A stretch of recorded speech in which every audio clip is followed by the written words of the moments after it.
नमस्कार. मी प्राध्यापक प्रल्हाद लुलेकर, डॉक्टर बाबासाहेब आंबेडकर मराठवाडा विद्यापीठाच्या मराठी विभागातून निवृत्त झालो आहे. आज महात्मा ज्योतिराव फुले आणि डॉक्टर बाबासाहेब आंबेडकर यांचा वैचारिक अनुबंध या विषयावर मी आपल्याशी संवाद साधणार आहे. संपूर्ण भारतीय समाज बदलण्यासाठी ऐतिहासिक भूमिका घेणाऱ्या आणि संपूर्ण इतिहासच बदलणाऱ्या महात्मा ज्योतिराव फुले यांच्या स्मृती दिनाच्या निमित्ताने त्यांना विनम्र अभिवादन. महात्मा ज्योतिराव फुले आणि डॉक्टर बाबासाहेब आंबेडकर यांचं कार्य वेगवेगळ्या शतकातलं आहे. 19व्या शतकामध्ये महात्मा ज्योतिराव फुले यांनी सामाजिक क्रांतीचे रणशिंग फुंकले आणि 20व्या शतकात डॉक्टर बाबासाहेब आंबेडकरांनी आपला नवा विचार भारतीय जनतेसमोर मांडला. विषम व्यवस्थेला आव्हान देण्यासाठी एक वेगळी भूमिका त्यांनी घेतली. जात आणि धर्माच्या पलीकडे जाणाऱ्या भूमिका नवा इतिहास निर्माण करत असतात. या भूमिका प्रांताच्या, देशाच्या, भाषेच्या, जाती आणि धर्माच्या सगळ्याच सीमारेषा ओलांडत असतात. तो सामान्यांच्या आणि एकूण समाजाच्या उत्थापनासाठी, उन्नयनासाठी हा विचार असतो. त्यातून समाजामध्ये एक नव चैतन्य निर्माण होत असते. या भूमिकेनंच महात्मा ज्योतिराव फुले आणि डॉक्टर बाबासाहेब आंबेडकर यांनी केलेलं कार्य फारच महत्वाचं आहे. भूमिका घेऊन आयुष्यभर या दोन्ही महापुरुषांनी काम केलं. प्रस्थापित व्यवस्थेला आव्हान देण्याचं काम त्यांच्या भूमिकेमुळे घडलं. नव्या मूल्यांसह, आधुनिक मूल्यांसह त्यांना नवा समाज घडवायचा होता आणि त्यासाठी परिवर्तन सन्मुख अशी एक भूमिका या दोन्ही महापुरुषांनी घेतली असं आपल्या लक्षात येईल. आणि म्हणूनच इथे काही नवे घडले आणि संपूर्ण समाज बदलला ते आपल्या लक्षात येईल. इथली व्यवस्था प्रस्थापितांच्या, मुठभर प्रस्थापितांना लाभ देणारी होती. म्हणून ही व्यवस्था बदलणं गरजेचं होतं. पारंपरिक व्यवस्था ही शूद्र, अतिशूद्र आणि स्त्रियांचं शोषण करणारी व्यवस्था होती. त्यासाठी नव्या पद्धतीने विचार करून हा समाज घडवणं गरजेचं होतं. म्हणून या समाजाला, ज्या समाजाला आपलं शोषण होतं याची जाणीव नव्हती, ती जाणीव देणं म्हणजे आत्मशोधाची आणि आत्मसन्मानाची नवी जाणीव समाजामध्ये निर्माण करणं गरजेचं होतं. त्यातूनच नवा माणूस आणि नवा समाज घडवण्याची प्रक्रिया होणार होती. म्हणून ही प्रक्रिया करण्याचं काम महात्मा ज्योतिराव फुले आणि डॉक्टर बाबासाहेब आंबेडकरांनी केलं आहे असं आपल्या लक्षात येईल. ही व्यवस्था दैवानं आणि देवानं निर्माण केलेली आहे. ती बदलताच येत नाही. तिच्याबद्दल प्रश्न विचारायचे नाही, त्याबद्दल शंका घ्यायची नाही, असा इथला अलिखित कायदाच होता. या कायद्याला आव्हान देत धर्माची आणि जाती व्यवस्थेची चिकित्सा महात्मा ज्योतिराव फुले आणि डॉक्टर बाबासाहेब आंबेडकरांनी केली आणि त्यातूनच समाजाला एक नवी दिशा देण्याचा प्रयत्न त्यांनी केला. त्यामुळं एक लक्षात येतं की या दोन्ही महापुरुषांनी एकाच दिशेनं एक सामाजिक युद्ध सुरू केलं.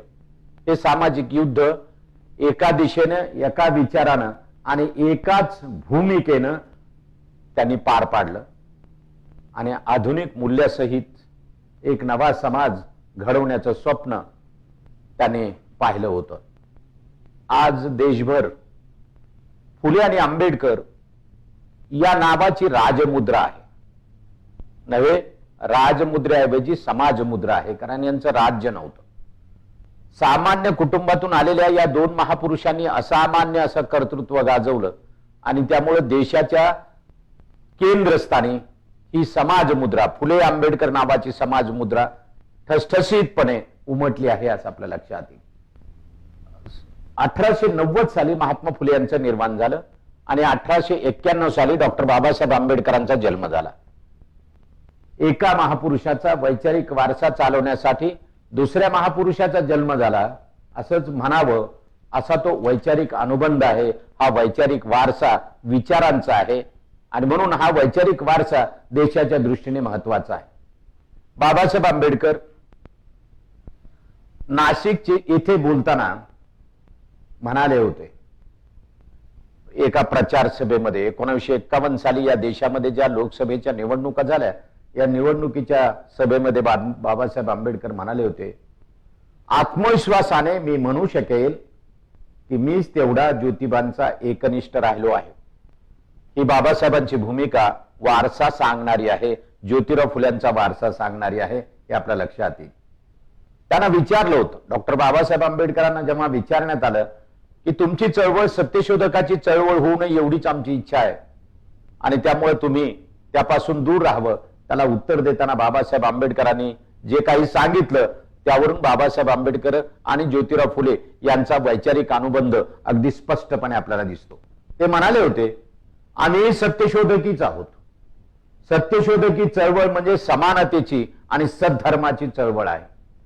खरं तर हाच ज्योतिराव फुले आणि बाबासाहेब आंबेडकरांचा अनुबंध आहे असं आपल्या लक्षात येईल.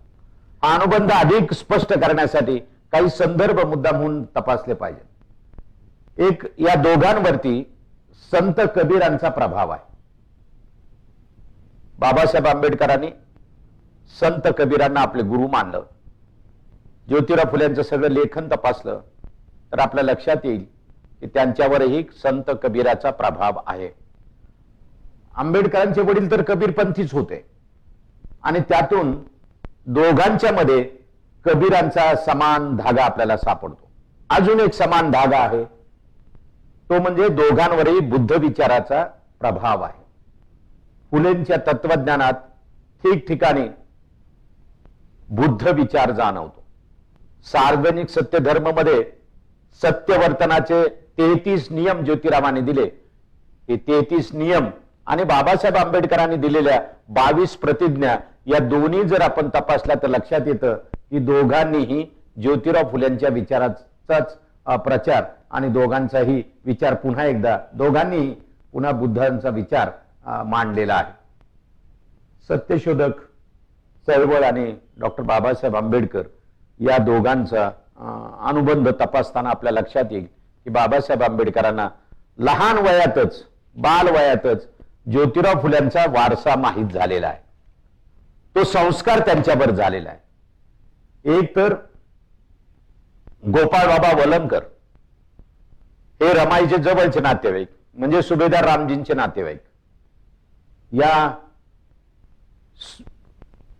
गोपाळ बाबा वलंकरांच्या मुळे महात्मा ज्योतिराव फुले यांचा विचार बाबासाहेबांच्या कडे पोहोचता झालेला आहे असं आपल्या लक्षात येईल. त्याचं कारण असं आहे, गोपाळ बाबा वलंकर हे महात्मा ज्योतिराव फुल्यांच्या सत्यशोधक समाजाचे कार्यकर्ते आहेत. अनेकदा ज्योतिराव फुल्यांना ते भेटलेले आहेत. वेगवेगळ्या प्रश्नावर त्यांनी चर्चा केलेली आहे आणि म्हणून ज्योतिराव फुल्यांचा विचार हा डॉक्टर बाबासाहेब आंबेडकरांकडे गोपाळ बाबा वलंकर यांच्याकडे गेलेला आहे. बाबासाहेब आंबेडकरच म्हणतात दलित चळवळीचा प्रारंभ हा संघटनात्मक पातळीवर गोपाळ बाबा वलंकर यांच्याकडून झालेला आहे. रमाईचं माहेर हे वनंद आहे आणि गोपाळ बाबा वलंकर हेही वनंदचे राहणारे आहेत. तेच पुढे वलंकर झालेले आहे असं आपल्या लक्षात येईल. दुसरी बाब, बाबासाहेब आंबेडकर मुंबईला शालेय शिक्षण घेत असताना राणीच्या बागेत, आजच्या जिजाऊ बागेत अभ्यासाला जात असत. सायंकाळच्या वेळेला गुरुवर्य कृष्णाजी केळुसकर हे तिथं फिरायला जात असत. हा कोण लहान मुलगा इथं अभ्यास करतोय म्हणून त्यांनी चौकशी केली. तेव्हा त्यांच्या लक्षात आलं की हे भीमराव आंबेडकर आहेत आणि भीमराव आंबेडकरांना गुरुवर्य कृष्णाजी केळुसकर यांनी सत्यशोधक समाज आणि फुलेंच्या कार्याची माहिती दिली असणार. त्याचं कारण असं आहे की कृष्णाजी केळुसकर हे स्वतः सत्यशोधक समाजाचे कार्यकर्ते होते आणि फुले ज्या ज्या वेळेला मुंबईला येत असत त्या वेळेला त्यांच्या व्याख्यानाला कृष्णाजी केळुसकर जात होते. ही चर्चा ज्योतिराव फुल्यांची तिथे ज्योतिराव फुल्यांच्या कार्यासंबंधातली चर्चा त्यांनी भीमराव आंबेडकरांच्या बरोबर केलेली असणार हे उघड आहे. त्यांनी बाबासाहेब आंबेडकर मॅट्रिकची परीक्षा उत्तीर्ण झाल्यावर बुद्ध चरित्र भेट दिलं. ते कृष्णाजी केळुसकरांकडून ज्योतिराव फुल्यांचा विचार त्यांच्यापर्यंत पोहोचलेला आहे असं लक्षात येतं. डॉक्टर बाबासाहेब आंबेडकर आपल्या आयुष्यामध्ये वारंवार ज्योतिराव फुल्यांचा उल्लेख करतात. आपले गुरु म्हणून महात्मा ज्योतिराव फुल्यांचा ते अत्यंत आदरानं कृतज्ञतापूर्वक उल्लेख करताना आपल्याला दिसतात. हा उल्लेख औपचारिक नाही तर आतून असलेला वैचारिक अनुबंध आपल्या लक्षात यायला लागतो. त्यांनी धनंजय कीर यांनी बाबासाहेबांचं चरित्र लिहिलं आणि त्यांनी बाबासाहेब आंबेडकरांची भेट घेतली. त्यांना हे चरित्र दाखवायचं होतं. बाबासाहेब नुकतेच आजारातून उठलेले होते आणि त्यांनी ते चरित्र चाळलं आणि चाळल्यानंतर बाबासाहेब आंबेडकर धनंजय कीरांना एवढंच म्हणाले की मी खूप थकलो आहे आणि थकल्यामुळे मी महात्मा ज्योतिराव फुल्यांचं चरित्र मला लिहायचं होतं पण ते माझ्याकडून होईल असं मला वाटत नाही. त्यामुळं आपण हे चरित्र लिहावं अशी माझी विनंती आहे. आणि धनंजय कीरनं अत्यंत नम्रपणे बाबासाहेब आंबेडकरांना सांगितलं की मी हे चरित्र नक्की लिहील. आणि पुढे धनंजय कीरांनी महात्मा ज्योतिराव फुल्यांचं सुरुवातीला इंग्रजीत आणि नंतर मराठीमध्ये चरित्र लिहिलं असं आपल्या लक्षात येतं. बाबासाहेब आंबेडकर सातत्यानं ज्योतिराव फुलेंच्यामुळे मी कार्यप्रबंध झालो असं ते पुन्हा पुन्हा सांगतात. बहिष्कृत भारतमध्ये 3 फेब्रुवारी 1928च्या अंकात त्याने एक स्फुट लेख लिहिला आणि त्यांनी सत्यशोधक चळवळीच्या बद्दलचा आदर प्रगट केलेला आहे असं आपल्या लक्षात येईल. महात्मा ज्योतिराव फुल्यांच्या कार्यावर आचार्य अत्रेंनी चित्रपट काढला. या चित्रपटाच्या प्रीमियर शोला उद्घाटनाच्या शोला बाबासाहेब आंबेडकर उपस्थित होते आणि त्यांनी या उद्घाटनाच्या या प्रीमियर शोच्या कार्यक्रमामध्ये आपले विचार मांडले. ज्योतिराव फुले हे पहिले समाज क्रांतिकारक आहेत असा उल्लेखही त्यांनी केला. 28 नोव्हेंबर 1954 बाबासाहेब आंबेडकरांचा एक सत्कार मुंबईमध्ये करण्यात आला. यामध्ये आर.डी. भंडारे यांनी पुढाकार घेतला होता. आर.डी. भंडारेंनी घेतलेल्या या कार्यक्रमात भाषण करताना बाबासाहेब आंबेडकरांनी स्वतः सांगितलं की माझ्यावर महात्मा गौतम बुद्ध, संत कबीर आणि ज्योतिराव फुले यांना मी गुरु मानतो. मला कार्यप्रबंध करणारे गुरु म्हणून मी ज्योतिरावांच्याकडे पाहतो. हा सगळा संदर्भ विचारात घेतला तर बाबासाहेब आंबेडकरांना आपल्याला जे करायचं आहे त्याचं कार्य आणि त्याचा विचार, ज्या चळवळी करायच्या आहेत त्याची दिशा ज्योतिरावांच्या कार्यामध्ये दिसते आणि म्हणून ते ज्योतिरावांना सतत आदराच्या ठिकाणी मानतात आणि आपल्याला कार्यप्रबंध करणारे गुरु म्हणून त्यांच्याकडे पाहतात असं आपल्या लक्षात येतं. दोघांच्या मधला एक समान धागा आपण जर शोधला, वैचारिक अनुबंध जर शोधला तर आपल्याला लक्षात येतं की दोघांनीही ग्रंथ प्रामाण्य नाकारलेला आहे आणि बुद्धी प्रामाण्य महत्वाचं मानलेलं आहे. दोघांचंही विवेकनिष्ठा वादातीत आहेत. कारण विवेकच महत्वाचा आहे, सत्सद विवेक महत्वाचा आहे आणि म्हणून त्यांनी बुद्धी प्रामाण्य महत्वाचं वाढलं आणि शूद्र, अतिशूद्र आणि स्त्रिया यांचं जीवन कुंठित करणारे जे जे ग्रंथ आहेत ते ग्रंथ नाकारले, त्यांची चिकित्सा केली.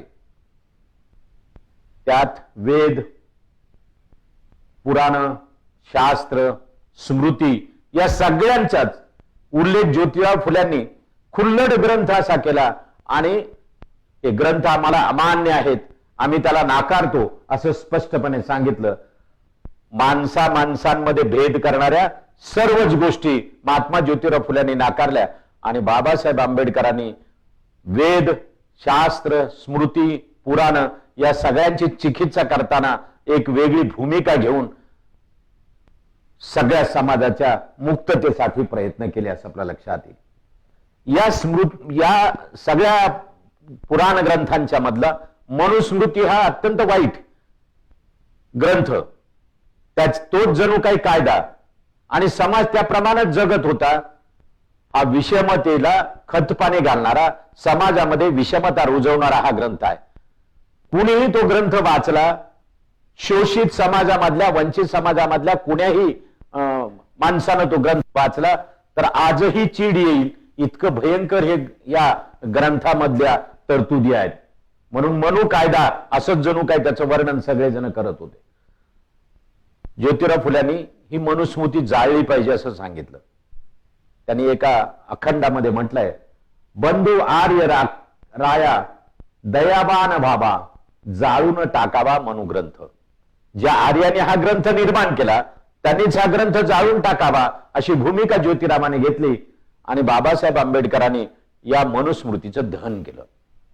तेही महात्मा ज्योतिराव फुल्यांची जन्मशताब्दी असताना 25 डिसेंबर 1927 बाबासाहेब आंबेडकरांनी महाड येथे मनुस्मृतीचं समारंभपूर्वक दहन केलं. महात्मा ज्योतिराव फुल्यांची अपेक्षा, इच्छा त्या निमित्तानं पूर्ण झाली. शूद्र, अतिशूद्र आणि स्त्रियांवर गुलामी लादणारा हा ग्रंथ जाळणं म्हणजेच बुद्धी प्रामाण्यवादाचा स्वीकार करणं आहे. सत्यशोधक समाज आणि डॉक्टर बाबासाहेब आंबेडकरांचं एक अतूट नातं आहे. हे सातत्यानं व्यक्त झालेलं आहे. बाबासाहेब आंबेडकर ज्या ज्या वेळेला सत्यशोधक समाजाचा संदर्भ देतात त्या त्यावेळेला ते सत्यशोधक समाजाची चळवळ ही महत्वाची असं मानतात. आणि नुसतं मानतात असं नव्हे तर सत्यशोधक चळवळीच्या पाठीशी उभे राहतात. त्याचं उत्तम उदाहरण म्हणजे दिनकरराव जवळकरांनी लिहिलेल्या देशाचे दुश्मन या पुस्तकावर खटला झाला. त्यांना वकील मिळत नव्हता. तेव्हा बाबासाहेब आंबेडकरांनी हा खटला लढवण्यासाठी स्वतः कोर्टामध्ये उपस्थित राहिले आणि त्यांचा हा खटला चालवला. मुकुंदराव पाटलांनी, त्या दिनमित्रकार मुकुंदराव पाटील हे आपल्याला सगळ्याला माहित आहेत. कुलकर्णी लीलामृत आणि शेठजी प्रताप यामुळं त्यांची ख्याती झालेली आहे. त्या मुकुंदराव पाटलावर खटला दाखल होण्याची शक्यता होती. तेव्हा बाबासाहेब आंबेडकरांनी त्यांना पत्र लिहिलं आणि सांगितलं की मी तुमच्या सोबत आहे, गरज पडेल तेव्हा मला तातडीनं कळवावे. हे सांगणारे बाबासाहेब आंबेडकर सत्यशोधक चळवळीचे पाठीराखे आहेत असं आपल्या लक्षात येईल. महाडच्या चौदार तळ्यावर बाबासाहेब आंबेडकर जेव्हा सत्याग्रहासाठी गेले त्यावेळेला सत्यशोधक समाजाच्या लोकांनी पत्रक काढलं जे विजयी मराठामध्ये त्यावेळेला प्रकाशित झालं. त्यात त्यांनी असं म्हटलं होतं की या संग्रामामध्ये आपण सगळ्यांनी सहभागी झालं पाहिजे. त्यावर नामदार भास्करराव जाधव, दिनकरराव जवळकर, रामचंद्र आसवले, रामचंद्र वंडेकर यांनी पत्रकावर सह्या केल्या आणि सगळ्या ब्राह्मणेतर समाजानं या चळवळीमध्ये सहभागी होण्याचं आवाहन केलं. सत्यशोधक चळवळ सुद्धा बाबासाहेबांच्या चळवळीमध्ये सहभागी झाला असं आपल्या लक्षात येईल. अमरावतीच्या अंबादेवीच्या मंदिरात प्रवेश पाहिजे ही प्रवेशाची चळवळ तिथं सुरू होती. या चळवळीमध्ये विदर्भातले अनेक सत्यशोधक सहभागी झाले. पंढरीनाथ पाटील, ज्यांनी फुल्यांचं पहिलं चरित्र लिहिलं ते पंढरीनाथ पाटील, नानासाहेब अमृतकर, पंजाबराव देशमुख या सगळ्यांनीच बाबासाहेबांच्या सोबत या चळवळीमध्ये सहभाग घेतला आणि या चळवळीमुळे पुढे त्या मंदिर प्रवेशाची चळवळ यशस्वी झाली. नोव्हेंबर 1927 मध्ये ही चळवळ होती आणि बाबासाहेब स्वतः त्यासाठी अमरावतीला गेलेले होते. अजून एक दुवा आपण नीट तपासला पाहिजे तो असा, छत्रपती शिवाजी महाराज हा दोघांच्यासाठीही आदराचा विषय आहे. त्यामुळे छत्रपती शिवरायांच्या बद्दलचे सगळे उल्लेख कृतज्ञतापूर्वक त्याने केले आहेत असं लक्षात येईल. महात्मा ज्योतिराव फुल्यांनी छत्रपती शिवाजी महाराजांच्या समाधीचा जीर्णोद्धार केला. त्यांचा कुळवाडी भूषण म्हणत एक पोवाडा लिहिला आणि शिवजयंतीचा उत्सव सुद्धा त्यांनी सुरू केला. आपल्या मनावर फार चुकीचा संदेश पुन्हा पुन्हा सांगून बिंबवलेला आहे. तो म्हणजे शिवजयंती दुसऱ्यांनी सुरू केली, पण मात्र महात्मा ज्योतिराव फुल्यांनी पुण्यामध्ये आणि मुंबईमध्ये शिवजयंतीचे मोठे उत्सव घेतले. बाबासाहेब आंबेडकर जेव्हा महाडच्या 14 तळ्याच्या सत्याग्रहासाठी महाडला गेले तेव्हा बाबासाहेब स्वतः रायगडवर गेले आणि त्यांनी पूर्ण शिवाजी महाराजांची राजधानी म्हणून तिचं दर्शन घेतलं, ती राजधानी पाहिली. दोन्ही महापुरुषांना छत्रपती शिवाजी महाराज हे शूद्राच्या पराक्रमाचे, शौर्याचं, मुक्तीचं आणि न्यायाचं प्रतीक म्हणून त्यांच्याकडे पाहतात. मुळात महात्मा ज्योतिराव फुले आणि बाबासाहेब आंबेडकरांना एका वैचारिक भूमिकेतून पाहिलं पाहिजे. त्यांना समाज बदलायचा आहे. संपूर्ण समाज बदलण्याची एक नवी प्रक्रिया सुरू करायची आहे. पारंपरिक समाजाचं रूप अत्यंत विद्रूप झालेलं होतं. जातीच्या नावानं आणि धर्माच्या नावानं, वंशाच्या नावानं आणि लिंगाच्या आधारावरती समाजामध्ये प्रचंड मोठं विभाजन केलेलं होतं. हा उच्च हा नीच या पद्धतीचं विभाजन आणि त्या निमित्तानं होणारं शोषण हे फार भयंकर होतं. म्हणून त्याच्या विरुद्ध या दोन्ही लोकांनी, या दोन्ही महापुरुषांनी समाज क्रांतीचं एक नवं पर्व सुरू केलं. म्हणून सगळे लोक त्यांना एक ज्योती पर्व आणि दुसरं भीम पर्व असं म्हणतात. आधुनिक मूल्यांची नवी व्यवस्था आली पाहिजे आणि जाती व्यवस्था गेली पाहिजे. म्हणून जाती व्यवस्थेच्या विरुद्धचा एक नवा संघर्ष या दोघांनी मांडला. नुसता जाती व्यवस्थेच्या म्हणून नाही, धर्म, जात, वर्ण, वंश, पंथ, लिंग, भाषा हे सगळेच भेद संपले पाहिजेत आणि भारतीय माणूस म्हणून इथून तिथून समान असला पाहिजे आणि सगळ्यांना सामाजिक न्याय मिळाला पाहिजे. म्हणून स्वातंत्र्य, समता, बंधुता आणि सामाजिक न्यायाचा, मानवतेचा उद्घोष सातत्यानं लोकांसमोर मांडला तो या दोन्ही महापुरुषांनी. वेद, पुराण, स्मृती याची चिकित्सा मनई असताना या दोघांनी केली, हे फार महत्वाचं आहे. म्हणून फुले आणि आंबेडकर यांनी दैव, देव, प्राक्तन, प्रारब्ध, नशीब, भाग्य हे शब्दच नाकारले आणि त्यांनी सांगितलं की पुराणे स्मृती पूर्णपणे आपण नाकारल्या पाहिजेत आणि दैव, प्रारब्ध, प्राक्तन हे काही नसतं. आपण वर्तमानात चांगले जगलो तर महत्वाचं आहे. आपण नीतीनं जगावं, सत्यानं वागावं, ही भूमिका या दोघांनी सगळ्यांना सांगितली. आपल्या देशातल्या धर्माचं तत्वज्ञान, जाती धर्माचं तत्वज्ञान फारच मजेशीर आहे. याच्यामध्ये इतक्या विसंगती, इतका अंतर्विरोध आहे, विसंवाद आहे. नेमकं त्याच्यावरती या लोकांनी भाष्य केलं, या दोन्ही महापुरुषांनी भाष्य केलं आणि त्यांनी जातीभेदाला, स्त्रियांच्या गुलामीला, कर्म सिद्धांताला, पुनर्जन्माच्या सिद्धांताला, झिरपण्याच्या सिद्धांताला त्यांनी विरोध केला आणि एक नवा विद्रोह मांडला. हा जाती व्यवस्थेच्या विरुद्धचा विद्रोह होता आणि म्हणून या दोघांचा विद्रोह हा एकूण समाज परिवर्तनासाठी महत्वाचा ठरला असं आपल्या लक्षात येईल. दोघंही इतिहासकार आहेत. महात्मा ज्योतिराव फुले इतिहासकार आहेत आणि बाबासाहेब आंबेडकर ही इतिहासकार आहेत. वंचिताच्या इतिहासाचे ते निर्माते आहेत आणि म्हणून इतिहासाला कडे पाहण्याची एक नवी दृष्टी त्याने दिली. भारताच्या इतिहासाचं नवं अन्वेषण, नवा अन्वयार्थ त्यांनी मांडला असं आपल्या लक्षात येईल. आणि त्यांनी असं म्हटलंय, भारताचा इतिहास हा जाती संघर्षाचा इतिहास आहे. ज्योतिराव फुल्यांनी आर्य आणि अनार्य संघर्षाचा इतिहास आहे अशी एक नवी मांडणी केली. दशावताराच्या जेवढ्या कथा आहेत त्या सगळ्या कथा ज्योतिरावांनी नव्या पद्धतीने सांगितल्या. त्याचा एक नवा अन्वयार्थ ज्योतिरावांनी सांगितला आणि हे सांगताना बळीराजा हा आमचा आदर्श राजा आहे, त्याच्या कर्तृत्वाची नवी मांडणी ज्योतिरावांनी केली. गौतम बुद्ध, बृहस्पती, तुकाराम महाराज, छत्रपती शिवाजी महाराज यांचा वारसा ते पुन्हा पुन्हा सांगतात आणि हा वारसा जाती व्यवस्थेच्या विरोधातला वारसा असल्याचं प्रतिपादन ज्योतिराव फुल्यांनी वारंवार केलेलं आहे. हिंदू इतिहास, मुस्लिम इतिहास अशी धर्मवादी मांडणी त्यांनी पहिल्यांदा नाकारली. माणसांचा इतिहास असला पाहिजे म्हणून त्यांनी त्या पद्धतीने एक नवी मांडणी केलेली आपल्याला दिसते. म्हणून शिवाजी महाराजांची मांडणी त्यांनी त्यांच्या पोवाड्यातून केली. ती नवी दृष्टी देणारं होतं.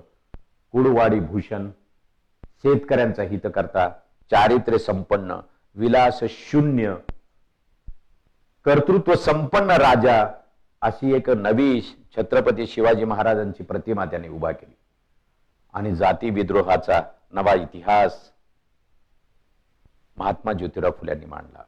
डॉक्टर बाबासाहेब आंबेडकरांनी जाती संघर्षाचा हा इतिहास आधुनिक पद्धतीनं मांडला. खरं तर त्या काळात इतिहास लेखनाचे फारसे संदर्भ उपलब्ध नव्हते, नवीन संशोधन नव्हतं आणि तरीही एका वेगळ्या पद्धतीचा इतिहास या दोन महापुरुषांनी मांडला असं आपल्या लक्षात येईल. डॉक्टर बाबासाहेब आंबेडकरांनी प्रतिक्रांतीचा इतिहास मांडला. जाती संघर्षाच्या इतिहासाची ही नवी मांडणी होती. त्यांनी भारतामध्ये 3 भारत कल्पिले आपल्या इतिहासामध्ये आणि त्यांनी म्हटलं आर्य भारत, बौद्ध भारत, हिंदू भारत असा एक नवा अन्वय अर्थ त्यांनी मांडण्याचा प्रयत्न केला. अर्थ, धर्म, जात, संस्कृती या रचनांचं विश्लेषण बाबासाहेब आंबेडकर करतात. त्यांचा शूद्रपूर्वी कोण होते, अस्पृश्य मूळचे कोण, जाती संस्थेचं उच्चाटन आणि घडण, जाती संस्थेचा उदय, विकास आणि घडण, जाती संस्थेचं उच्चाटन, अॅनालिसिस ऑफ कास्ट, बुद्ध धम्माचा उदय आणि ऱ्हास, क्रांती प्रतिक्रांती हे लेखन इतिहासाचा नवा अन्वयार्थ घेऊन आपल्या समोर येतं असं आपल्या लक्षात येईल. भारताचा इतिहास हा जाती संघर्षाचाच इतिहास आहे ही मांडणी या दोन्ही महापुरुषांनी इतिहासकार म्हणून केली आणि त्यांच्या मांडणीतून जाती विद्रोहाचा, जाती संघर्षाचा नवा ध्येयवाद लोकांच्या मनामध्ये निर्माण केला आणि त्यामुळेच आधुनिक मूल्याच्या त्यांच्या कार्याला एक नवं तात्विक अधिष्ठान मिळालं आपल्याला लक्षात येईल. दोघांच्या कार्यांचा अजून एक भाग आपण समजून घेतला पाहिजे. दोघांच्या कार्यामधला अजून एक महत्वाचा आणि क्रांतिकारक अनुबंध आहे तो म्हणजे ज्ञानबंदी, विद्याबंदी. आपल्या देशामध्ये शूद्र, अतिशूद्र आणि स्त्रिया यांच्या शिक्षणालाच बंदी होती. त्यांना विद्या घेण्याचीच बंदी, ज्ञानबंदी आणि त्यामुळं आणि तेही धर्माच्या नावानं घातलेली ही बंदी होती. त्यांनी मात्र सार्वत्रिक शिक्षणाचा आणि समान शिक्षणाचा प्रारंभ करायला सुरुवात केली. प्रारंभ केला महात्मा ज्योतिराव फुल्यांनी मुलींच्यासाठी, तीही अस्पृश्य मुलींच्यासाठी, दलित मुलींच्यासाठी पहिली शाळा सुरू केली. ज्यांना शिक्षणाचा अधिकार नाही अशा स्त्रियांना शिक्षणाचा अधिकार द्यायचा आणि त्यातही पुन्हा दलित स्त्रियांना द्यायचा. हे कार्य ज्योतिराव फुल्यांनी केलं म्हणजे सामाजिक क्रांतीचा नवा उद्घोष होता. इथूनच सामाजिक क्रांतीला प्रारंभ झाला होता. सारे अनर्थ अविद्येने केले असं ज्योतिरावांचं म्हणणं होतं आणि म्हणून त्यांनी विद्येपासून प्रारंभ केला. त्यांचं शिक्षणाचं सूत्र होतं शिक्षणाने मनुष्यत्व. सावित्रीबाई फुलेंनी आपल्या एका कवितेमध्ये शिक्षणाने मनुष्यत्व पशुत्व हटते पहा असं म्हटलंय आणि तेच सूत्र घेऊन त्यांनी शिक्षणाचं काम केलं आपल्या लक्षात येईल. स्त्रियांना शिक्षण, शूद्र अतिशूद्रांना शिक्षण देण्याच्यासाठी ज्योतिरावांनी हंटर कमिशनला आग्रहानं निवेदन दिलं आणि आपल्या सर्व ग्रंथांच्या मधून त्याचं काम केलं. स्वतः शाळा सुरू केल्या, वाचनालय सुरू केले, रात्रीचे प्रौढ शिक्षणाचे वर्ग सुरू केले. हे सगळं काम ज्योतिराव एकाच वेळेला करत होते. अफाट असं काम शिक्षणाच्या क्षेत्रात ज्योतिरावांनी केलं. पण शिक्षण म्हणजे ज्योतिराव नव्हे, शिक्षण म्हणजे सावित्रीबाई नव्हे, त्याच्या पलीकडचं सामाजिक काम सुद्धा लक्षात घेतलं पाहिजे. शिक्षण हे सामाजिक परिवर्तनातलं महत्वाचं साधन आहे आणि तेच केलं पाहिजे म्हणून त्यांनी तिथे चळवळ उभारली. सगळा सत्यशोधक समाज ज्योतिराव असताना आणि ज्योतिरावांच्या नंतरही खेड्यापाड्यातून शिक्षणाचा प्रसार आणि प्रचार करण्याच्यासाठी झटत होते. त्यांनी शिक्षणाच्या मध्ये स्वतःच अभ्यासक्रम ठरवले. तो पारंपरिक वेद स्मृती आणि ते पाठांतर करणारा अभ्यासक्रम आमच्या कामाचा नाही म्हणून शेती करणाऱ्या लोकांना उपयुक्त ठरेल असा, बलुतेदारांना उपयुक्त ठरेल असा नवा अभ्यासक्रम ज्योतिरावांनी स्वतः निर्माण केला आणि इथल्या समाजाची गरज ओळखून आधुनिक शिक्षण आणि आधुनिक मूल्य देण्याचा प्रयत्न ज्योतिरावांनी केला असं आपल्या लक्षात येईल. त्यांनी सरळ म्हटलंय की बलुतेदारांना, लोहार, सुतार, कुंभार वगैरेंना जोपर्यंत तुम्ही तांत्रिक शिक्षण देणार नाही तोपर्यंत शेतीला आधुनिक अवजारं मिळणार नाहीत. ती जर आधुनिक अवजारं मिळाली तर शेतीतलं उत्पन्न वाढेल. शेतीतलं उत्पन्न वाढलं तर देशाला कर जास्त मिळेल आणि देशाला कर मिळाला तर जगात देशाची कीर्ती होईल. कुठल्या पद्धतीनं देशाचा विचार ज्योतिराव फुले करतायत हे जरा लक्षात घेतलं पाहिजे. बाबासाहेब आंबेडकरांनी तर आधुनिक शिक्षणाचे कास धरले आणि मला ज्योतिराव फुले प्राथमिक शिक्षणाचा आग्रह धरत होते ते कारण 19व्या शतकात हे सगळं सांगत होते. त्या काळात प्राथमिक शिक्षणही नव्हतं, शालेय शिक्षणही नव्हतं, त्यामुळं त्यांनी तो आग्रह धरला. पण बाबासाहेब आंबेडकरांनी मात्र पुढे जाऊन, त्याच्याही पुढे जाऊन उच्च शिक्षणाचा आग्रह धरला. ज्योतिरावांनी उच्च शिक्षणाबद्दलची आपली मतं मांडली होती, बाबासाहेबांनी उच्च शिक्षण सुरू केलं. हे सगळं शिक्षण सुरू करताना महात्मा ज्योतिराव फुल्यांनी संस्था स्थापन करून शाळा काढल्या. बाबासाहेब आंबेडकरांनी संस्था स्थापन करून महाविद्यालय आणि शाळा काढल्या. ही गोष्ट आपण लक्षात घेतली पाहिजे. संस्थात्मक उभारणी कायम स्वरूपाची राहते म्हणून बाबासाहेब आंबेडकर आणि महात्मा ज्योतिराव फुले दोघंही संस्थात्मक उभारणी करताना दिसतात आणि शिक्षणानं समाज बदलतो, परिवर्तन होतं. नव्हे तो माणूस स्वतःचा शोध घ्यायला लागतो. समाजाचा इतिहास, समाजाची संस्कृती यामध्ये आपलं स्थान काय याचा शोध घ्यायचा असेल, आत्मशोध घ्यायचा असेल तर शिक्षण ही फार आवश्यक आहे. आणि आत्मसन्मानाची चळवळ म्हणून शिक्षणाकडे महात्मा ज्योतिराव फुले आणि बाबासाहेब आंबेडकरांनी पाहिलं आणि ती सामाजिक चळवळ, ती सार्वत्रिक चळवळ म्हणून बाबासाहेबांनी आणि ज्योतिरावांनी राबवली असं लक्षात आहे. या देशात महत्वाचे प्रश्न कोणते असतील तर शेती आणि शेतकऱ्यांचे आहेत. दोन्हीचा एकत्रित विचार आज होताना दिसत नाही.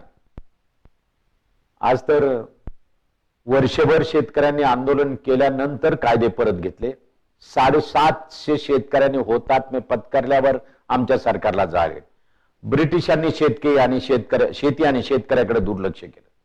ज्योतिराव फुल्यांनी शेतकऱ्यांच्यासाठीचं एक मोठी चळवळ उभी केली. सत्यशोधक समाज हा शेतकऱ्यांच्या उत्थापनाच्यासाठी काम करणारी एक मोठी चळवळ होती. त्यांनी शेतकऱ्याच्या आसूडमध्येच नव्हे त्याच्यात तर मांडलंच आहे, पण इशारा आणि तृतीय रत्न यामध्ये सुद्धा शेतीचा विचार येतो. सगळ्यात सतत ज्योतिराव फुले हे शेतीबद्दलचा विचार मांडतायत. शेतकऱ्याच्या आर्थिक विवंचनेची कारणं काय आहेत याचा शोध ते घेतात. शेतीचे होणारे तुकडे इथल्या वाटण्या झाल्यात की आता रुमाल्या वाटण्यापर्यंत आपण आलो.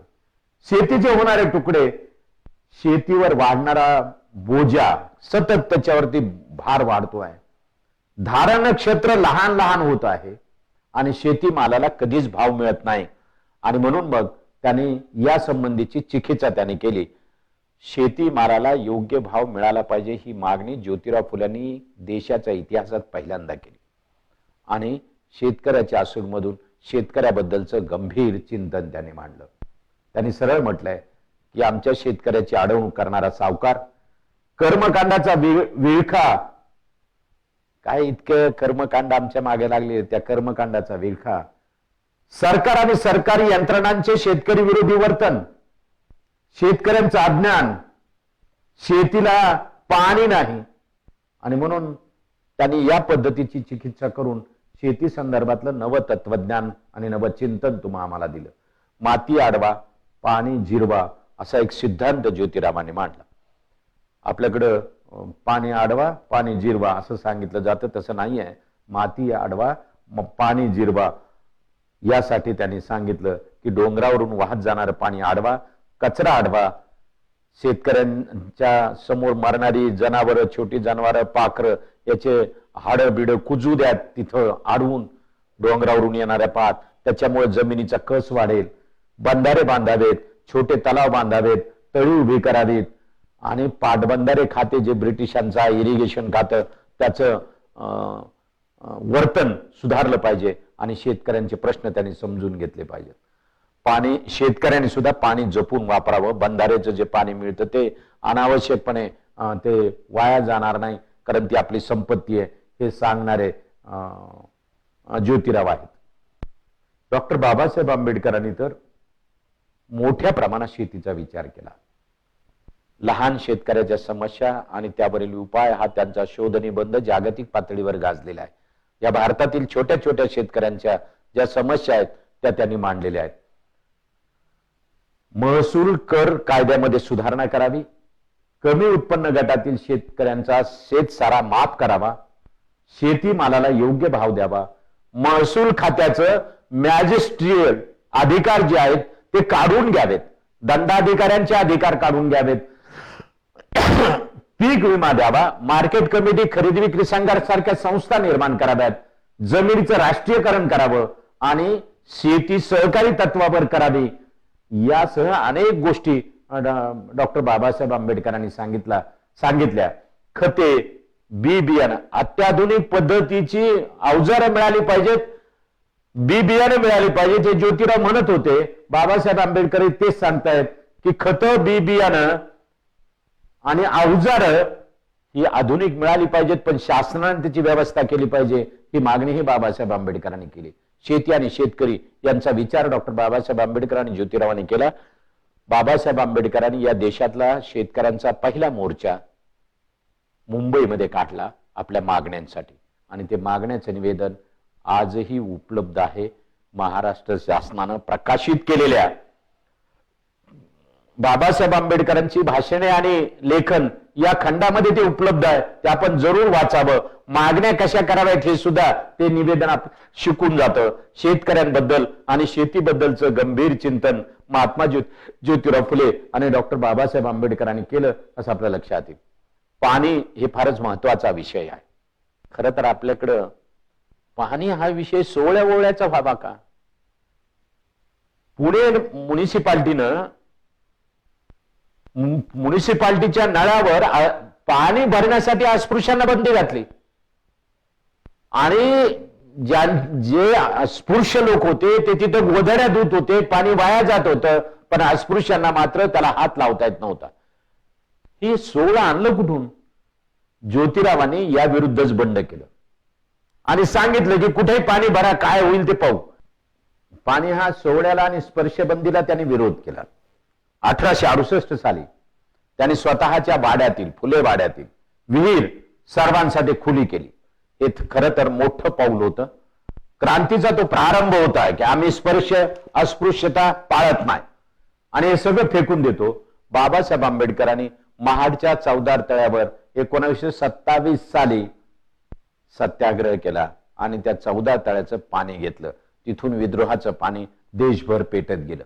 म्हणून पाणी हा संघर्षाचा विषय झाला, सामाजिक विषय झाला. त्याचबरोबर शेतीच्या संदर्भात पाण्याचा विचार जसा सामाजिक अनुषंगाने बाबासाहेबांनी आणि ज्योतिरावांनी विचार केला, तसाच विचार शेतीला पाणी मिळालं पाहिजे याच्यासाठी त्यांनी विचार केला. महात्मा ज्योतिराव फुलेंनी एक ठिकाणी असं म्हटलंय, पाणी आहे तर ऐश्वर्य आहे आणि सौख्य आहे. मला वाटतं यामध्ये सगळं चालत. ज्याच्या शेतीला पाणी आहे त्याची शेतीच खूप चांगली आहे, आणि म्हणून त्यांचं म्हणणं आहे शेतीला पाणी उपलब्ध करून दिलं पाहिजे सरकारनं. तलाव तळी बांधावीत, डोंगर माथ्यावरून वाहत जाणारं पाणी अडवावं, माती वाहून जाणार नाही याची काळजी घ्यावी. या पद्धतीचं विस्तृत असं विवेचन, पाण्याच्या संदर्भातलं विवेचन विस्तृत स्वरूपामध्ये ज्योतिराव फुल्यांनी केलं. आणि म्हणून पाण्यासंदर्भातलं एक वेगळं चिंतन खरं तर महात्मा फुलेंनी एक जलधोरणच देशाला दिलेलं होतं. पण अलीकडे कोण विचार करतंय? बाबासाहेब आंबेडकरांनी या देशाचे पहिले पाटबंधारे मंत्री म्हणून आणि या देशाचे पहिले ऊर्जा मंत्री म्हणून 1942 ते 1946 या काळामध्ये काम केलं, आणि देशाचं जलधोरण आणि देशाचं ऊर्जा धोरण ठरवून दिलं, जे आजही चालू आहे. म्हणून आपण जरा हे नीट समजून घेतलं पाहिजे की हे दोघं जण शेतीच्या पाण्याचा विचार फार गंभीरपणे करतात. आपल्याकडं नदीला पूर येणं, महापूर येणं हे संकट समजलं जातं. बाबासाहेब आंबेडकरांनी सांगितलं की हे संकट नव्हे, ही संधी आहे. ते पाणी अडवलं पाहिजे, साठवलं पाहिजे आणि शेतामध्ये दिलं पाहिजे. बहुउद्देशीय वैज्ञानिक दृष्टीतली एक नवीन जलधोरण बाबासाहेब आंबेडकर देतात. आणि म्हणून जलसंपत्तीचं नियोजन, पूरनियंत्रण, जलवाहतूक आणि जलविद्युत या पद्धतीनं त्याने पाण्याचं नियोजन सांगितलं आणि करून दाखवलं. भाकरा नांगण धरण, दामोदर नदीचं खोरं, महानदी, सोन नदीचं खोरं हे सगळे विकसित करण्याचं काम पाटबंधारे मंत्री म्हणून केलं आणि याच्यावर विद्युत पाण्यापासून निर्माण होणारी वीज लोकांपर्यंत जाईल यासाठीचा प्रयत्न डॉक्टर बाबासाहेब आंबेडकरांनी केला. ठिबकची जी पद्धती आज आलेली आहे ती महात्मा ज्योतिराव फुल्यांनी त्याच वेळेस कल्पना मांडली होती. तुम्ही शेतकऱ्याचं आसूड वाचलं तर मला वाटतं हे फार पटकन कळेल. बाकीच्या गोष्टी सुद्धा ज्योतिराव फुले शेतकरी केंद्रस्थानी ठेवून करतात. बाबासाहेब आंबेडकर शेतकऱ्यांच्या आंदोलनात होते. खोतीचा प्रश्न त्यांनी मार्गी लावला, नवे मोठ करून मार्गी लावला. त्यावेळच्या मुंबई काउन्सिलमध्ये बाबासाहेब आंबेडकर खोतीच्या प्रश्नावर बोलले, त्यामुळे कायदा झाला, समिती नेमली गेली, आयोग नेमला गेला आणि या आयोगानं त्यांचे प्रश्न सोडवले. शेती आणि शेतकऱ्याचे प्रश्न सोडवण्यामध्ये एक नवीन वैज्ञानिक दृष्टी महात्मा ज्योतिराव फुले आणि बाबासाहेब आंबेडकरांनी दिली. समृद्धीचा आणि विकासाचा विषय म्हणूनच त्यांनी पाण्याकडे पाहिला असं आपल्या लक्षात येईल. अजून एक विषय दोघांच्या मधला समान आहे, तो फार महत्वाचा आहे. आपल्याकडं स्त्रीला कधीच सन्मानानं वागवलं जात नाही. एकूण समाजामध्ये त्यांचं स्थान दुय्यम आहे. बाबासाहेब आंबेडकर, महात्मा ज्योतिराव फुले आणि बाबासाहेब आंबेडकर या दोघांनी स्त्री ही माणूस आहे, परिपूर्ण माणूस आहे आणि म्हणून तिला सन्मानानं वागवलं पाहिजे ही भूमिका घेतली. ज्योतिराव फुलेंनी खूप प्रश्न उपस्थित केलेत. जगामध्ये महात्मा ज्योतिराव फुले हा एकमेव महापुरुष आहे. या जगात सगळे लोक स्त्री पुरुष समान आहे हे सांगतात, पण महात्मा ज्योतिराव फुले त्याच्या पुढे जातात आणि ते सांगतात पुरुषापेक्षा स्त्री श्रेष्ठ आहे. पुरुषांच्या वागण्याला, वर्तनावरती त्याने खूप परखड मत मांडली, खूप चिकित्सा केली. त्याने असं म्हटलंय की स्त्री सती जाताना आपण पाहिली, पण अगोदर जर पत्नी वारली, मेली तर एखादा सत्ता जाणारा सापडतो काय, आणि स्त्री मेल्यावर किंवा ती जिवंत असतानाही 1, 2, 3 लग्न करायला मागे पुढे न पाहणारे पुरुष हे दुष्टच आहेत. त्याने म्हटलंय 3-4 लग्नावर थांबू नये, 5-5 लग्न करावेत. लवकर खंगून तो मरेल आणि स्मशानात नेण्याचा त्रासही त्याच्या मुलाबाळांना होणार नाही. त्याऐवजी त्या 5 स्त्रिया, 5 बायकाच त्याला नेऊन त्याचा अंत्यविधी करतील. ज्योतिराव फुले ही टीका करतात. त्याचं कारण असं आहे की स्त्रियांना माणूस म्हणून समानतेचा दर्जा मिळाला पाहिजे आणि म्हणून ज्योतिराव फुले आयुष्यभर स्त्रियांच्या बाजूने राहिले. स्त्रीवादी विचार, क्रांतीचा विचार ज्योतिराव फुल्यांनी स्त्रियांच्या बाजूने नेला. शिक्षणाचा प्रारंभ स्त्रियांपासून आणि सातत्याने आयुष्यभर स्त्रियांच्या समानतेच्या साठीचा लढा ज्योतिराव करत राहिले हे आपल्या लक्षात येईल. म्हणून मनुस्मृतीने टाकलेली जी बंधनं आहेत ही बंधनं इतकी भयंकर आहेत. म्हणजे मनुस्मृतीने काय म्हटलं हे जर आपण पाहिलं तर आपल्या लक्षात असेल की हे फारच भयंकर आहे. मनुस्मृतीमध्ये असं म्हटलंय, स्त्रियांसंबंधी मनुस्मृती जे म्हणते ते फार भयंकर आहे. स्त्रियांना कामवासना तीव्र असते, तिच्यात अपवित्र वासना आणि शृंगार भावना अधिक असतात. स्त्रिया अप्रामाणिक असतात. मत्सर, दुर्वर्तन त्यांच्या स्वभावातच भरलेले असते. स्त्रिया पुरुषाच्या सौंदर्याकडे पाहत नाहीत, वयाकडे पाहत नाहीत, त्याऐवजी तो पुरुष आहे एवढ्याच भावनेनं त्याच्याकडे पाहत असतात. त्यामुळे स्त्रियांना ताब्यात ठेवलं पाहिजे आणि कोणतेही अधिकार देता कामा नये. स्त्रीला घटस्फोटाचा अधिकार नाही, तिला दुसऱ्या लग्नाचा अधिकार नाही. या पद्धतीचे विचार मनुस्मृतीने दिले आणि लोक पुरुष सत्ता ते मानत आले. ज्योतिराव फुल्यांनी या विरुद्धच बंड केलं आणि त्यांचं म्हणणं आहे स्त्री ही विवेकी आहे, भावनाशील नाही, तिलाही विचार आहे, तिलाही विवेक आहे आणि त्यामुळे ती पुरुषापेक्षा श्रेष्ठ आहे. ती तुमचा सांभाळ करते, मुलाबाळांचा सांभाळ करते, घरही सांभाळते, त्यामुळे ती श्रेष्ठ आहे. ही भूमिका ज्योतिरावाने घेतली आणि स्त्रियांच्या बाजूला ते उभे राहिले. बाबासाहेब आंबेडकरांनी हीच भूमिका घेतली. स्त्रियांच्या शिक्षणासाठी ज्योतिराव संघर्ष करतायत. बाबासाहेब आंबेडकर सांगतायत समाजाची प्रगती मोजायची असेल तर, समाजाची प्रगती मोजायची असेल तर, मी दोनदा पुन्हा म्हणतोय, त्याचं कारण असं आहे की स्त्रियांच्या प्रगतीवरच समाजाची प्रगती अवलंबून आहे, ही त्यांची भूमिका आहे. म्हणून स्त्रिया किती प्रगत आहेत, त्यांना किती अधिकार आहेत, त्या समाजामध्ये किती निर्भयपणे जगू शकतात, हे फार महत्वाचं आहे. बाबासाहेब आंबेडकर सातत्यानं स्त्रियांच्या बाजूने बोलतायत, स्त्रियांच्या राहणीमानाबद्दल बोलतायत, स्त्रियांना आपले व्यवहार बाहेर जाऊन करता आले पाहिजेत.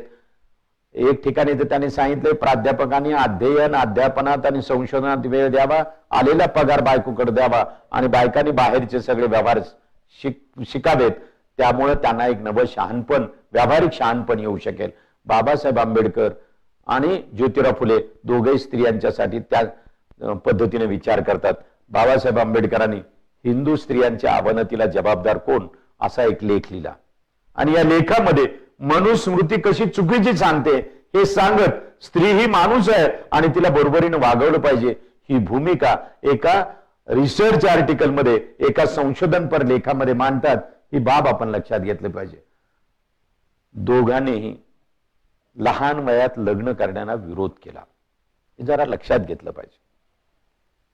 मुलींचं लग्न लहान वयात करणं हे भयंकर आहे, त्यामुळं तुमची संतान कमकुवत निघते, असं बाबासाहेब आंबेडकरांनी ज्योतिराव फुल्यांनी सांगितलं. म्हणून याला एक वैज्ञानिक दृष्टिकोन ज्योतिराव फुले आणि बाबासाहेब आंबेडकरांनी दिला आणि तो आपण नीट समजून घेतला पाहिजे.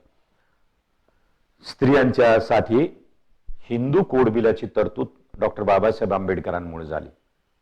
हे हिंदू कोड बिल घटना समिती समोर आलं होतं. खरं तर यात कुमारी स्त्री, विवाहित स्त्री, परित्यक्ता स्त्री, विधवा स्त्री या सगळ्यांना समान अधिकार दिलेले होते. आर्थिक अधिकार त्यांना मिळणार होते, पण त्याला विरोध झाला. घटना समितीत ते पास झालं नाही आणि बाबासाहेब आंबेडकरांना असं सांगण्यात आलं की नंतर आपण संसदेसमोर ठेवून मान्य करू.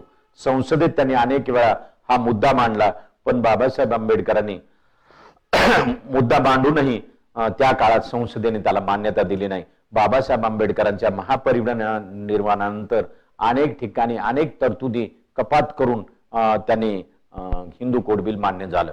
खरं तर हिंदू कोड बिल हे धर्माच्या विरोधात आहे असा त्या काळात प्रचार केला, हिंदू विरोधात आहे असा प्रचार केला गेला. वास्तविक तसं नव्हतं. देशातल्या एकूण विवाह संस्थेचा, कारण आपल्या देशभरात विवाहाच्या वेगवेगळ्या पद्धती आहेत, वेगवेगळ्या परंपरा आहेत. हा देशच मुळात बहुसांस्कृतिक आहे. त्यामुळे या बहुसांस्कृतिक देशामधल्या विविधतेचा विचार करून हिंदू कोड बिल आणलं होतं. त्यात कुठेही धक्का लावायचा नाही, त्याच्यात बदल करायचा नाही. विवाहित स्त्रीला पूर्ण अधिकार द्यायचे किंवा अविवाहित स्त्रीलाही पूर्ण अधिकार देण्याची तरतूद या हिंदू कोड बिलामध्ये होती. आणि म्हणून त्यांनी म्हटलं होतं की वडिलांच्या संपत्तीमध्ये आणि नवऱ्याच्या संपत्तीमध्ये तिचा अधिकार असेल. विवाहामध्ये तिला घातलेले अलंकार हे तिच्या मालकीचे असतील, त्याच्यावर इतरांचा अधिकार असतील.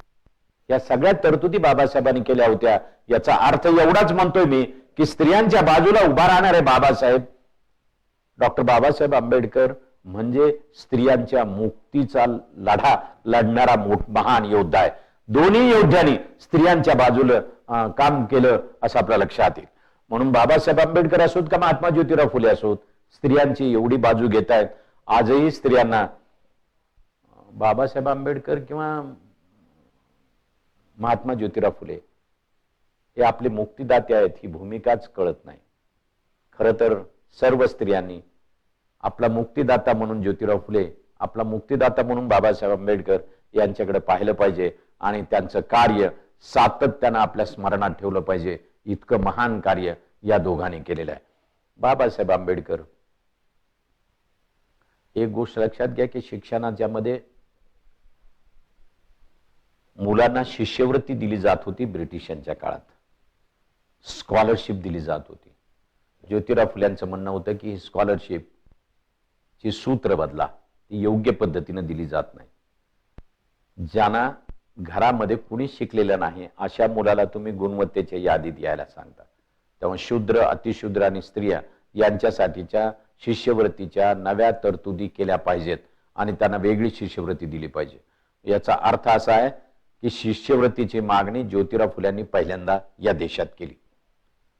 शूद्र, अतिशूद्र आणि स्त्रियांना शिष्यवृत्ती मिळाली पाहिजे यासाठीची मागणी ज्योतिराव फुल्यांनी केली आणि त्याची प्रत्यक्ष अंमलबजावणी आणि घटनात्मक तरतूद डॉक्टर बाबासाहेब आंबेडकरांनी केली आणि तीही अजून परिपूर्णपणे नाहीये. स्त्रिया, सगळ्या जाती धर्मातल्या स्त्रियांना ती तरतूद लागू होत नाही, सगळ्यांना ती लागू झाली पाहिजे. आणि बाबासाहेब आंबेडकर आणि ज्योतिराव फुले हे मागास जातीच्या उत्थापनाचं काम दोघं जण मिळून करतायत असं आपल्या लक्षात येईल. दोघांच्या भूमिका एकाच पातळीवरच्या आहेत. स्त्रियांच्या बाबतीत अजून एक मुद्दा आहे, तो म्हणजे या देशात स्त्रियांना मतदान अधिकार द्यायचा का याची चर्चा सुद्धा संविधान सभेत झाली.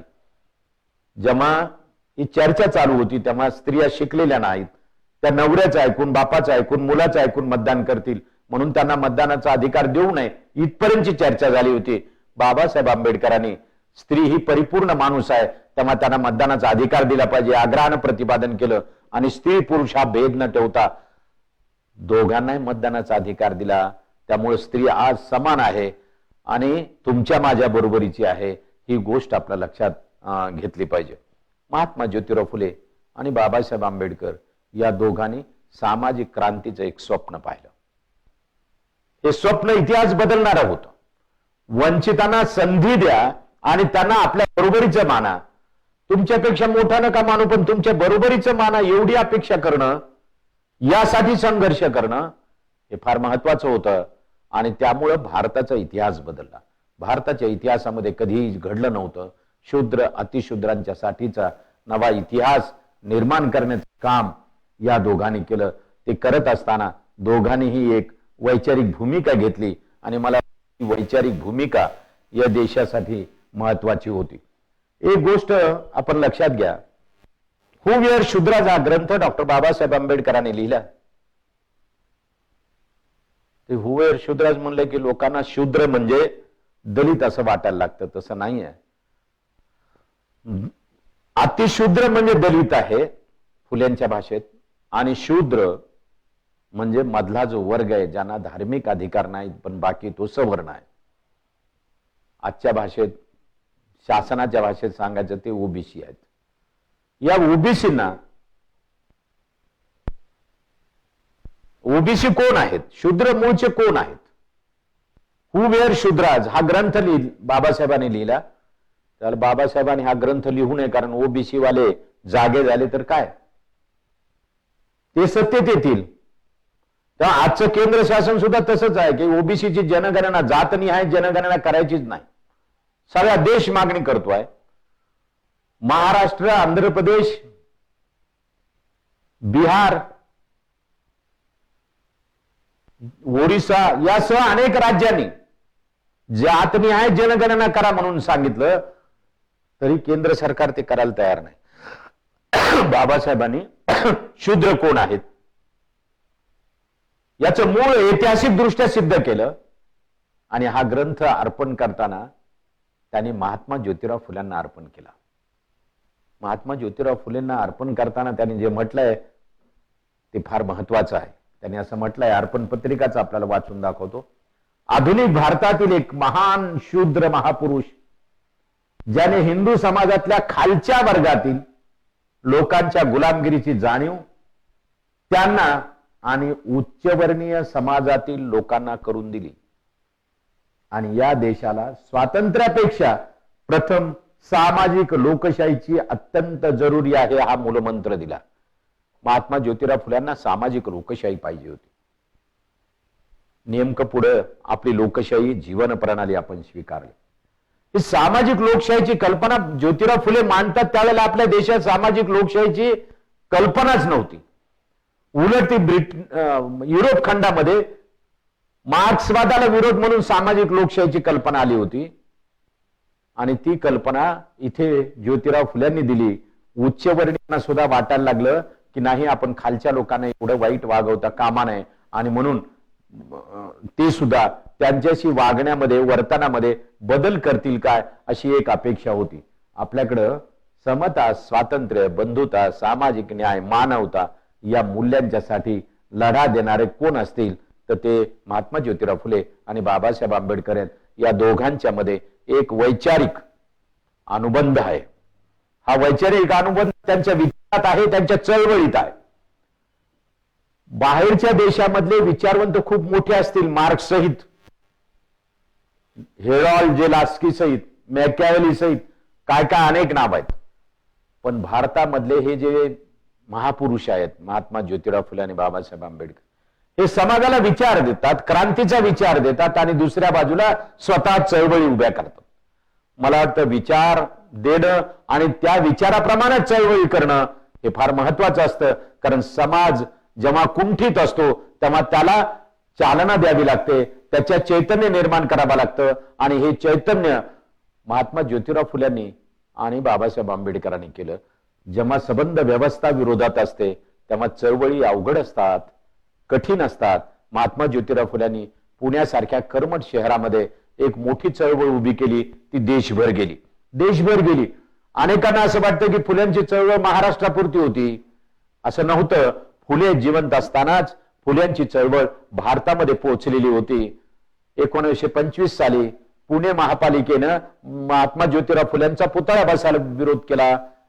तेव्हा त्याच्या निषेधाच्या सभा ज्या झाल्या देशभर, त्या इतक्या मोठ्या आहेत की त्यावेळच्या भारतामध्ये कराचीला त्याच्या पुणे नगरपालिकेच्या निषेधाची सभा कराचीला झाली, आसाममध्ये झाली, पंजाबमध्ये झाली, देशाच्या विविध राज्यांमध्ये अशा सभा झाल्या. हे आपण लक्षात घेतलं पाहिजे. त्यामुळे ज्योतिराव त्याच वेळेला पोहोचलेले होते आणि बाबासाहेब आंबेडकरांनी तर जगच जिंकलेलं आहे त्यांच्या विचारांनी. आज भारताचा बाहेर जी ओळख आहे ती गांधी आणि आंबेडकरांची आहे. बाबासाहेब आंबेडकर यांचं तत्वज्ञान आज जगभर गेलेलं आहे. ही गोष्ट लक्षात घेतली पाहिजे. मुळात एक गोष्ट, माझा विश्वास नाही, तुमचा नाही, ज्योतिराव फुले आणि बाबासाहेबांचाही विश्वास नसलेली एक गोष्ट सांगून मी थांबणार आहे. ती अशी, महापुरुष काळाच्या पुढे असतात. ते खूप दूरचं पाहतात, याला तर दूरदृष्टी म्हणतो आपण. महात्मा ज्योतिराव फुल्यांनी आपल्या चळवळीचं मूल्यमापन स्वतःच केलं आणि या चळवळीतून काय निर्माण होणार आहे हे स्पष्टपणे नोंदवलेलं आहे. मरणाच्या आधी त्यांना अर्धांगवायू झाला आणि या काळात त्याने डाव्या हातानं सार्वजनिक सत्यधर्म पुस्तक लिहून काढलं. सार्वजनिक सत्यधर्म पुस्तक असं त्या ग्रंथाचं नाव आहे. ग्रंथ छोटा आहे पण महान आहे. एक नव्या धर्माची स्थापना ज्योतिराव फुले करत होते आणि हे सांगताना त्यांनी स्वतःच फार सुंदर पद्धतीनं आपलं दृष्टेपण व्यक्त केलेलं आहे. त्याने प्रारब्ध, प्राक्तन, दैव, देव, नशीब या सगळ्यांनाच विरोध केलेला आहे. असं असताना सुद्धा त्यांनी एक भविष्य सांगून ठेवलं होतं आणि ते भविष्य खरं ठरलं डॉक्टर बाबासाहेब आंबेडकरांच्या रूपानं. त्यांनी असं म्हटलंय, स्वसंतोषाने भविष्य करतो. आणि ते भविष्य सांगताना त्यांनी म्हटलं होतं की नंतर आमच्या समाधीवरती एखादा अतिशूद्र महापुरुष आमच्यावरती पुष्पवृष्टी करायला येईल आणि तीच पुष्पवृष्टी नंतर डॉक्टर बाबासाहेब आंबेडकरांनी भारतीय राज्यघटनेत समतेचा विचार आणून, परिवर्तनाचा विचार आणून, इहवादी विचार आणून, कारण गौतम बुद्ध चारबाग पासून लोकायत पासून चालत आलेला इहवादी विचार भारतीय राज्यघटनेमध्ये आलेला आहे आणि म्हणून मानव मुक्तीचा विचार खऱ्या अर्थानं कुणी केला असेल तर तो बाबासाहेब आंबेडकरांनी केला. आणि म्हणून तेच स्व संतोषाने भविष्य करतो ही जी फुलेंचं म्हणणं आहे ते पूर्ण ठरलेले आहे असं आपल्या लक्षात येईल. आणि म्हणून एक संदर्भ आपण लक्षात घेतला पाहिजे. अनेकदा आपल्याकडं अशी चर्चा असते की रिझर्वेशन किती दिवस, आरक्षण किती दिवस, अमुक किती दिवस, तमुक किती दिवस. हे ज्योतिराव फुलांनी त्याच वेळेस सांगून ठेवलंय. खरं तर आमच्याकडे राष्ट्र नावानं फार घोषणा उद्घोष चालू आहे सध्या. जणू काय त्यांनाच राष्ट्रभक्ती कळते आणि बाकीच्यांना कळतच नाही. असं नाही आहे. या देशावर सगळ्यात जास्त प्रेम करणारा माणूस हा शेतात असतो. तो शेतमजूर म्हणून असतो, तो शेतकरी म्हणून असतो. उपाशी तापाशी असेल, घामेनं काळा कभिन्न झालेला असेल, तो या देशावर प्रेम करतो. जात आणि धर्म महत्वाचा नाही. सगळ्याच जातीचे लोक जे कष्ट करतात, मग ते शेतमजूर असतील, शेतकरी असतील, कामगार असतील, बलुतेदार असतील, आलुतेदार असतील, हे सगळे लोक भटके असतील, विमुक्त भटके असतील, आदिवासी असतील, मुस्लिम असतील, नाही तर ख्रिश्चन असतील, या सगळ्याच गरीब लोकांचं प्रेम या देशावर असतं. पण आम्ही देशभक्त म्हणून आणि देशभक्ती म्हणून काहीतरी उगीच भावनात्मक बोलत राहतो. आपण हे जरा लक्षात घेतलं पाहिजे. मी ते वाक्य सांगत होतो स्वकथनाने. ते वाक्य असं आहे,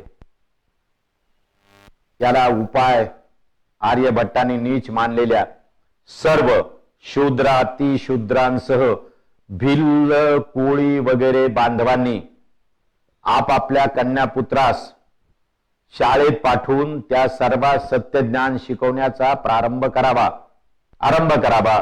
म्हणजे काही काळाने आपण सर्वांच्या मुलामुलीस सत्य ज्ञान प्राप्त झाल्याबरोबर त्यातून शूद्र वगैरेतील एखादा सत्पुरुष आपणा सर्वांच्या समाधीवर पुष्पवृष्टी करून सर्वांच्या नावाने उल्हास करतील, असे मी स्वसंतोषाने कथन भविष्य करतो. ही त्यांची इच्छा आहे. आणि म्हणून त्यांनी सार्वजनिक सत्य धर्माच्या शेवटी म्हटलंय की मला नेशन पाहिजे आहे. राष्ट्र शब्द वापरत नाहीत, देश शब्द वापरत नाहीत, ते नेशन वापरतात. भिल्ल कोळ्यासह सगळे लोक जेव्हा समान पातळीवर येतील तेव्हा नेशन निर्माण होईल. सगळ्यांना ते शहाणपण मिळावं, यासाठीच तर महात्मा ज्योतिराव फुले आणि बाबासाहेब आंबेडकर यांनी समान दिशेनं, समान भूमिकेनं आणि समान विचारानं जे काही कार्य केलं ते फार महत्वाचं आहे. 19 शतक महात्मा ज्योतिराव फुल्यांचं होतं, 20 शतक बाबासाहेब आंबेडकरांचं आहे आणि 21 शतक फुले आंबेडकरांच्या विचाराचं आहे. त्या दोघांच्याही विचारानंच आपला देश बदलू शकेल, नवपरिवर्तन येऊ शकेल. या दोघांचे विचार नीट समजून घेण्याची गरज आहे, तरच नेशन निर्माण होईल. फुलेंनी जी नेशनची कल्पना मांडली ती हीच आहे की भिल्ल, कोळी आदी सह सगळे लोक जेव्हा समान होतील तेव्हाच हा देश निर्माण होईल, नेशन निर्माण होईल, त्यातूनच प्रगती साध्य होईल. आणि म्हणून आपण सगळ्यांनी मिळून एकदा ठरवलं पाहिजे की भिल्ल, कोळी, आदिवासीसह सगळे समान पातळीवर आपण येऊ. एक नवं शहाणपण या दोघांच्या विचारातून घेऊ आणि सध्या जे संभ्रमाचं वातावरण निर्माण केलं जात आहे त्याच्या विरुद्ध फुले आंबेडकरी विचारातून एका नव्या संघर्षाला पुन्हा एकदा चैतन्य देऊ, एका नव्या ताकदीने पुढे जाऊ, एवढीच अपेक्षा या निमित्ताने व्यक्त करतो. आपण सगळ्यांनी मला ऐकून घेतलं त्याबद्दल मी आपले मनपूर्वक आभार मानतो. धन्यवाद.